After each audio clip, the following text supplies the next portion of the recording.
Self inductance का मतलब क्या होता है? सबसे पहले एक कॉइल है हमारे पास, सेल्फ इंडक्टेंस मतलब है कि कोई कॉइल अपने ही अंदर करंट जो फ्लो हो रहा है, अपने ही अंदर, उसके ही अंदर का जो करंट है उससे मैग्नेटिक फील्ड बना के एक और करंट इंड्यूस कर रही है ना। यहाँ पर दो करंट की बात करेंगे हम, एक तो एक्सटर्नल करंट और एक इंड्यूस्ड करंट। इसमें दो करंट आएंगे। मान लो ये कॉइल में मैंने करंट दे दिया, मतलब इसको किसी एक्सटर्नल सोर्स पे लगा दिया और इसमें करंट दे दिया, तो ये करंट क्या इंड्यूस करेगा? हाँ, ईएमएफ कैसे इंड्यूस करेगा? पहले फ्लक्स से इंड्यूस करेगा। तो यहाँ पर एक मैग्नेटिक फ्लक्स इंड्यूस हो जाएगा। इस फ्लक्स की वजह से एक इंड्यूस्ड ईएमएफ बनेगा, जिसकी वजह से एक इंड्यूस्ड करंट बनेगा, और वो इंड्यूस्ड करंट इस एक्सटर्नल करंट की डायरेक्शन के अपोजिट होगा। मतलब अगर करंट यूँ जा रहा है ना इस डायरेक्शन में, तो इंड्यूस्ड करंट की डायरेक्शन इधर होगी। इंड्यूस्ड करंट इस करंट को अपोज करने की कोशिश करेगा, ठीक है। और ईएमएफ, इंड्यूस्ड ईएमएफ की भी डायरेक्शन यही होगी, ठीक है। अब ये जो ईएमएफ हमारा बना, हम अगर इस करंट को बढ़ाते हैं तभी तो फ्लक्स चेंज होगा, हमारा फ्लक्स इंक्रीज होगा। ये फ्लक्स इंक्रीज होगा तो हमारा इंड्यूस्ड करंट इंक्रीज होगा, तो हमारा ईएमएफ जनरेट होगा, ठीक है।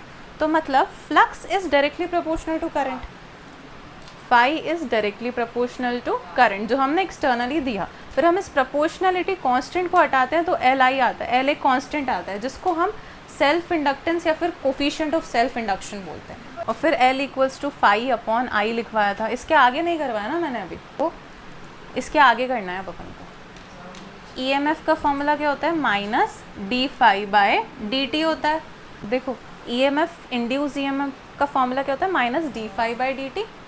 यहाँ पर हम इस फ्लक्स को पुट कर देंगे तो minus D L I upon D t, ठीक है।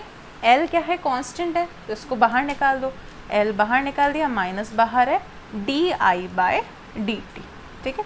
ये भी हमारा एक फॉर्मूला हो गया, E M F equals to minus L d I by d t, ठीक है।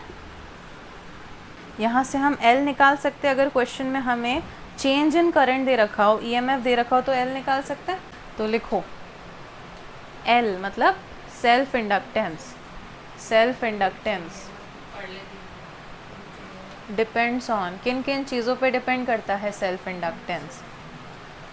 बताओ सेल्फ इंडक्टेंस किन किन चीज़ों पे डिपेंड करेगा? नंबर ऑफ टर्न्स बढ़ा सकते हैं, एरिया ऑफ क्रॉस सेक्शन, और बताओ। अच्छा, अपन कोर डाल सकते हैं सोलेनॉइड के अंदर, हाँ सोलेनॉइड की तरह ही अपन यूज़ करते हैं, तो इसके अंदर कोर डाल सकते हैं ना अपन, कोर, CORE, कोर। कोर डालने से क्या होगा? अच्छा, सॉफ्ट आयरन क्या होता है? सॉफ्ट आयरन कोर होता है। हाँ, तो वो डालने से क्या होगा? क्या होगा? वो अच्छा हो जाएगा, अच्छा हो जाएगा। काम करेगा। कैसे अच्छे से काम करेगा? क्यों करेगा अच्छे से काम? अच्छा, सॉफ्ट आयरन जो है वो डायामैग्नेटिक है, पैरामैग्नेटिक है, फेरोमैग्नेटिक है? डायमैग्नेटिक। अरे बाप रे, हाँ फेरोमैग्नेटिक है, फेरोमैग्नेटिक। इन तीनों में से कौन सी फील्ड लाइंस फेरोमैग्नेटिक को रिप्रेजेंट कर रही है? हाँ वेरी गुड, सही है क्यों? तुक्का। हाँ सही, तुक्का। देखो ये पैरा है, ये फेरो है। फेरो क्यों है? देखो कितनी सारी फील्ड लाइंस अपने अंदर ला दी इसने, मतलब इसकी परमिएबिलिटी बहुत ज़्यादा, और इसने उतनी ज़्यादा नहीं लेके आई वो।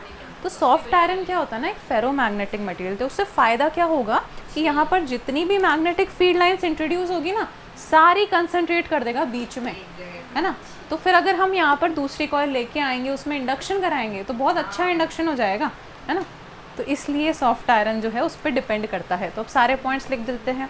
नंबर ऑफ टर्न्स पे डिपेंड करता है, एरिया ऑफ क्रॉस सेक्शन पे डिपेंड करता है, और मटेरियल इन द कॉइल पे डिपेंड करता है। तो फर्स्ट पॉइंट लिखेंगे हम, नंबर ऑफ टर्न्स पे डिपेंड करता है, एरिया ऑफ क्रॉस सेक्शन पे। और थर्ड पॉइंट हम लिखेंगे कि मटेरियल इनसाइड द कॉइल पे, मटेरियल इनसाइड द कॉइल, जिसको कि हम कोर बोल देंगे ना। नेचर ऑफ लिख देना ना, nature of material, nature of material inside the coil या फिर कोर पे।